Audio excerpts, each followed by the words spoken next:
here are the protocols. First, you must have a 72-hour negative test prior to departure from the country of origin. In addition, upon arrival, you shall undergo facility-based quarantine with a third-day RT-PCR test, and you must self-monitor up to the 14th day of your arrival. Now, for all vaccinated passengers without 72 hours test, you shall undergo facility-based quarantine for 5 days.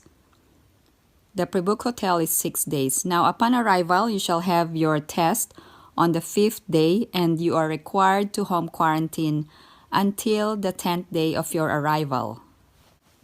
Now, here are the protocols for unvaccinated eligible passengers. No 72 hours negative test is required prior to departure. Also, for unvaccinated, partially vaccinated, or vaccination cannot be verified. Here are the strict protocols effective November 22nd. First, you must undergo facility-based quarantine for at least 7 days and must pre-book for 8 days. In addition, the RT-PCR test will be done on the 7th day. You will have to undergo home quarantine until the 14th day of arrival. Now, there are new protocols for minor children. Effective November 22nd, the testing and quarantine protocols of minors shall follow the testing and quarantine protocols of parents or guardians regardless of minors' vaccination and country of origin. Now, there are 2 countries under the red list, Faroe Islands and the Netherlands. The protocol is that if you are in this list of countries in the last 14 days, you will be barred entry into the Philippines unless you are a transit passenger or you are an OFW or if you are a Filipino under the repatriation efforts of the government. Here are the steps prior to departure. The first step is to register or fill out the One Health Pass registration a few days before travel and get the transaction number. For step 2, you must pre-book a hotel for non-overseas Filipino workers and foreign nationals. For OFWs, you will be sponsored and everything is paid for by OWA. For step 3, you must update the One Health Pass registration with electronic health declaration form checklist the day before or on the day of travel and acquire the QR code, print or screenshot your QR code. Now, here's the procedure when you arrive at the airport. Of course, the first step is to present your One Health Pass QR code to the Bureau of Quarantine personnel for verification and apply for shortened quarantine hotel if applicable. Step 2 is to present the One Health Pass for arrival and hotel assignment. Now, step 3 is you needed to proceed to the Bureau of Immigration for arrival clearance, baggage claim, and customs inspection. Step 4 is to take the accredited transport service for all non-overseas Filipino workers and foreigners or foreign nationals, and no private vehicles will be allowed to take you at the quarantine facility hotel. Now, here are the protocols at the quarantine facility. First, you must present your One Health Pass QR code at the hotel to confirm check-in. Now, for day 3, day 5, or day 7, you must present your QR code for RT-PCR test. And then step 3 is to register for ECIF and pay for the swab test. Now, for step 4, while waiting for the results, coordinate with the local government unit for additional requirements. Now, if you test negative, you will need to present your QR code and BOQ certificate at hotel reception for check-out. Now, if you test positive, you will be subjected to medical management or hospital admission. The immigration entry requirements for all passengers. Filipinos have the right to travel. You needed to present your proof of Filipino citizenship, such as a Philippine passport. However, there are Filipinos whose passport has been lost, damaged, or expired. There is actually a relief or a remedy, so Filipinos without Philippine passport can travel to the Philippines by obtaining a travel document from Philippine Consulate abroad for emergency use. Please remember that this travel document is only allowed for applicants who cannot be issued a Philippine passport and have an emergency travel to the Philippines, such as due to medical or legal reasons or death in the family. This is only a one-time use travel document, and it's only good for 30 days from its issuance.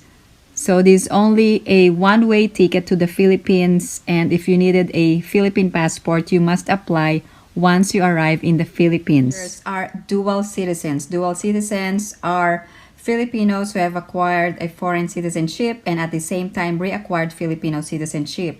You actually have two options. If you don't have your Philippine passport, you can present your dual citizenship documents.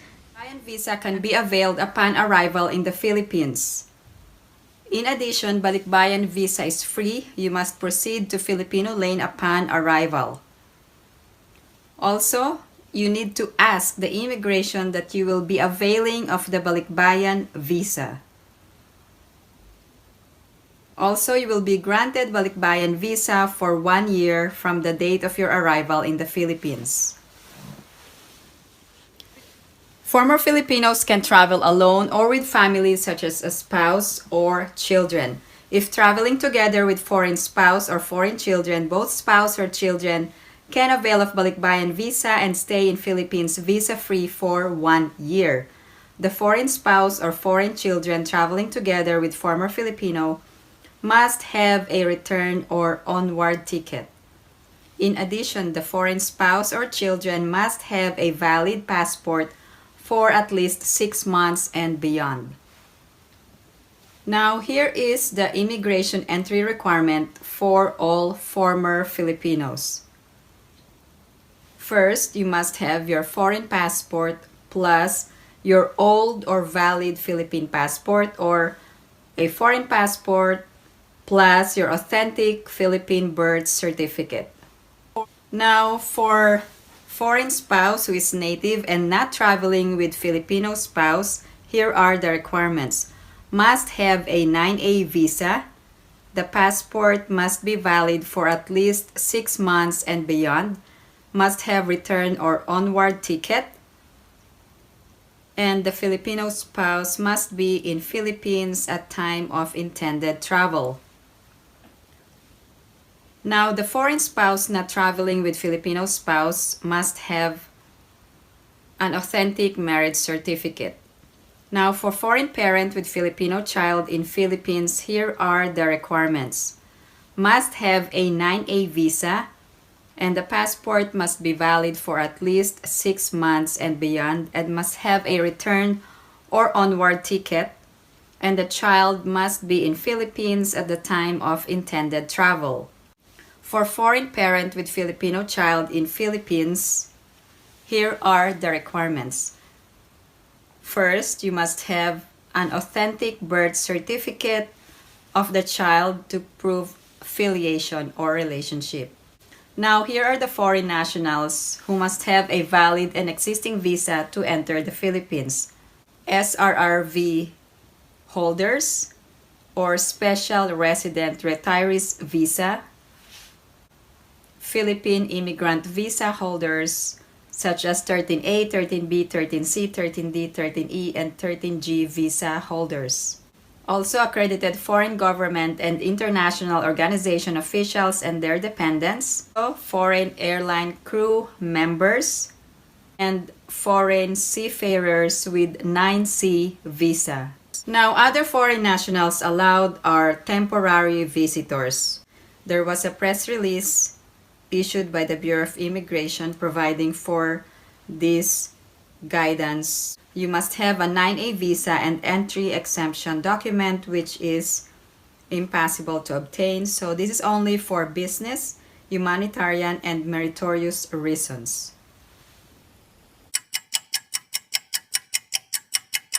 For overseas Filipino workers and their spouse, parents, or children traveling with them vaccinated in the Philippines or abroad, the proof of vaccination that will be acceptable will be the digital or physical vaccination certificate of the foreign government where they were vaccinated without the need for the reciprocity agreement.